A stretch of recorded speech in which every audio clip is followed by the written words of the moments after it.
Hey guys, it's SpeecCubeShop, and today I'm going to be showing you how to set up the Mr. M Pyraminx.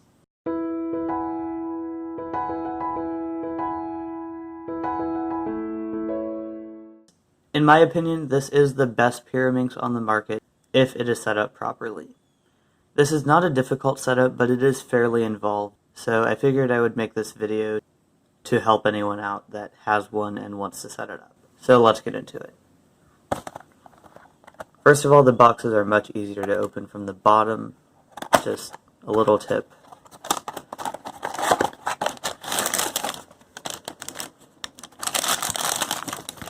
When you unbox a Mr. M, the first thing you need to do is check the color scheme. These are assembled completely randomly, so there's a 50% chance that the color scheme will be backwards.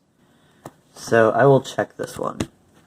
With blue on the bottom, it should go red, green, yellow. But this one goes red, yellow, green, so that means this one's wrong. I will fix the color scheme in a little bit. The first thing you need to do is completely disassemble the puzzle. This has older style tips that just pull off instead of having the caps that clip around. Some of them are kind of hard to get, but they're not too bad.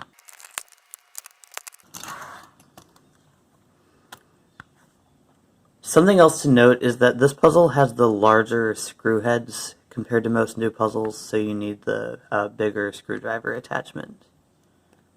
You can use the smaller one, but there is a chance of stripping the screws. Now just unscrew all the sides.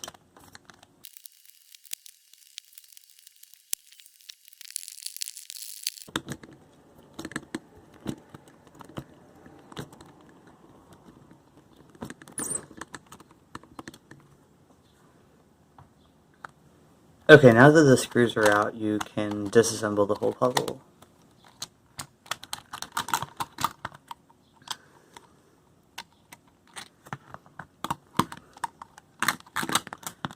Shengsha's quality control isn't great, so I have had some issues with magnets in the centers falling out. To fix that, I'm just going to add a bit more glue to them. I like to use a plastic razor blade, and there's just a little notch here. It's actually bigger on one side, so just find that side and it should be pretty easy to pry off. I just stick the razor blade in there and it pops right off. Then do this for all the centers.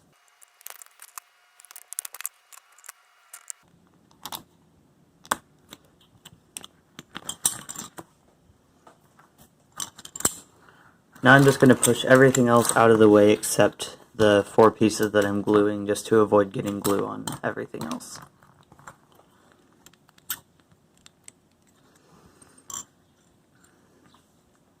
I'm going to be using this version of Gorilla Glue in this video only because I ran out of the blue cap formula, which I do prefer, but for reinforcement this will work fine. So I just like to add a small drop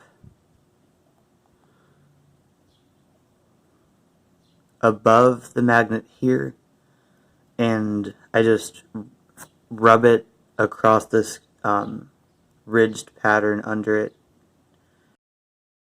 and that gets it in a few more places just to make sure the magnet doesn't fall out. This step is pretty much just precautionary, but I think it's well worth it because it avoids disassembly in the future, and it only takes a few minutes.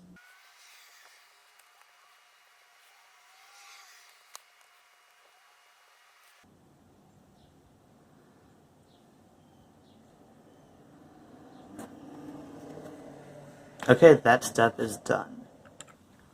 While I'm waiting for the glue to dry, I'm going to fix the color scheme. This is a very easy process, but it is annoying that you have to do it. All you have to do to fix the color scheme is switch any 2 tiles on every tip and center.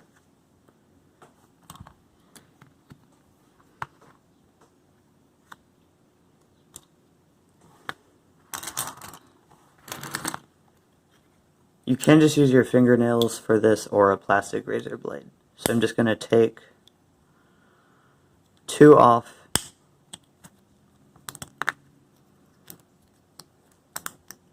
and then switch them.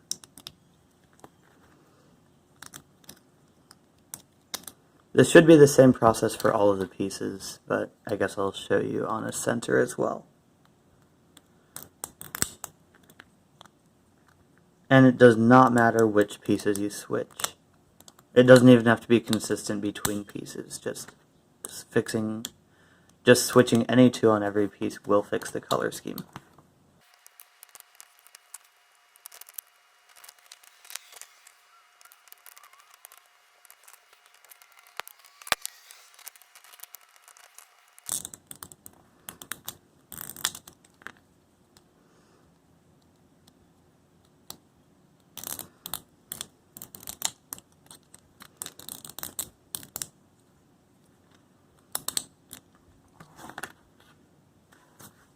Ideally, at this point, you should take a break and wait for the glue to finish drying, but I don't have a lot of time to make the video, so I'm just going to assemble it now. To assemble the centers, you just put the caps back on these pieces. But an important note is that one of the sides of the center pieces is flatter than the other one. On this one, it's this. And you just need to make sure you find the flatter side on the center to put it in. If you do it wrong, it won't fit properly.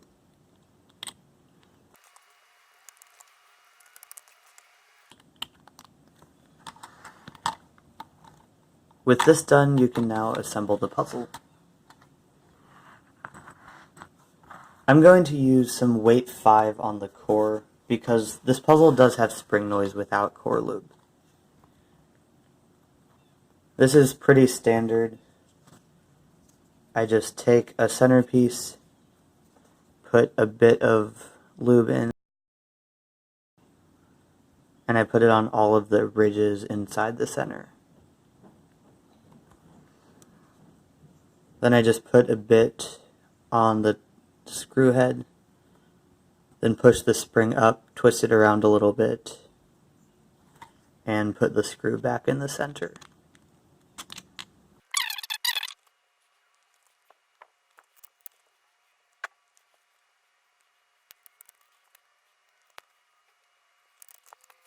With that done, I'm going to reassemble the core.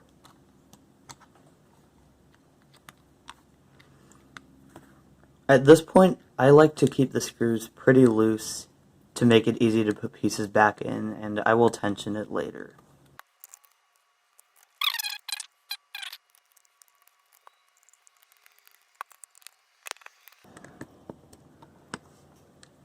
With the centers attached, now you can just pop the edges back in.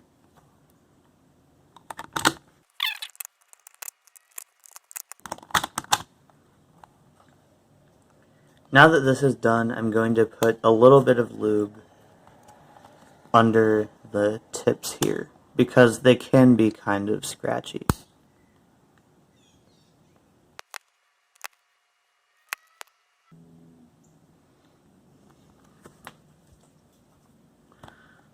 The next thing I like to do is check if any of the tips are clicky in the middle of turns.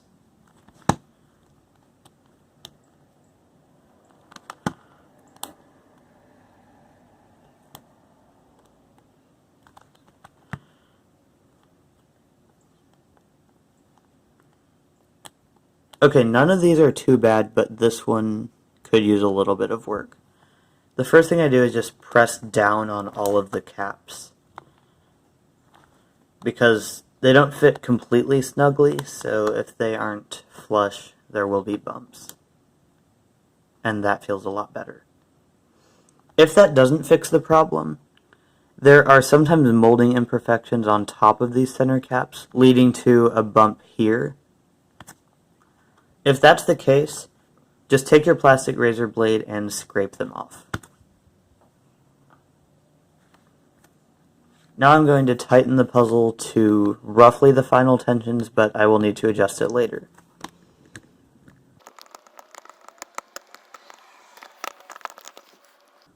The tensions I like are having about a third of the screw head under this ridge thing around the screw head, about like that.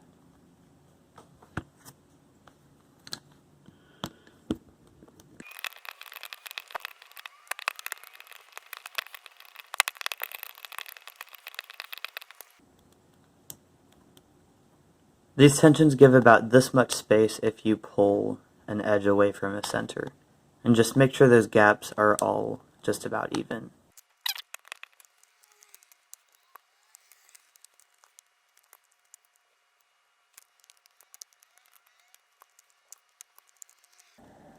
Okay, this looks pretty good.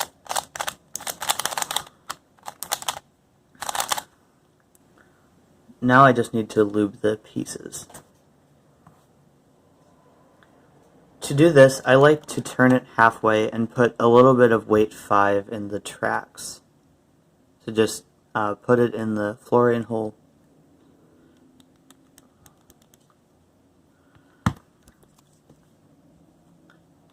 And then the main piece lube I use for this puzzle is Mystic.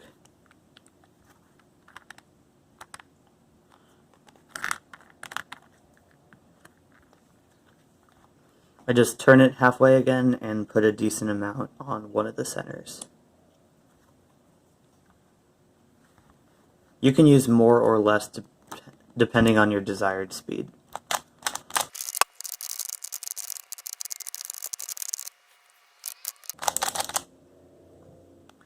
Before doing the final step, I would highly advise putting the tips back on the puzzle and doing a few solves to make sure you like the tensions.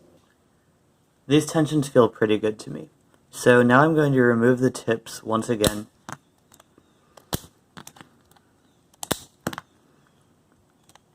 And because they just pull off instead of clipping around the central cap, I find that they sometimes fall off during solves. So I'm going to super glue them on.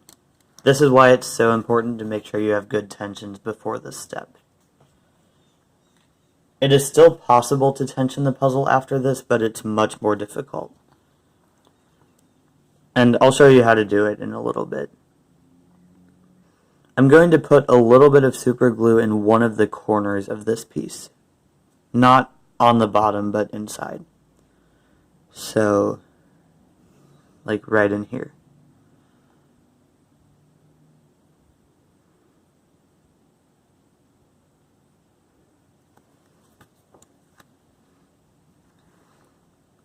And then make sure you press it down very firmly, because otherwise there could be a gap between the tip and the body. And I would also recommend turning it a little bit to make sure it doesn't get stuck.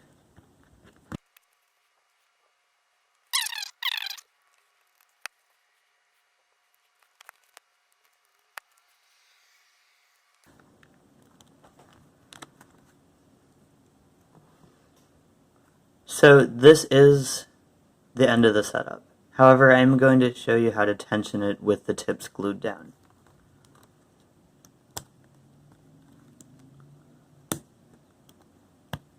You can take a cap off of the side you want to tension, and this hole is just big enough for a screwdriver. You have to hold it at an angle, but if you kind of move it around a little bit, you can adjust the screw. I wouldn't recommend doing this unless you really need to, because it is very easy to strip the screw doing it, but if you need to make minor adjustments, it does work. So thanks for watching this video, and I really hope it helped.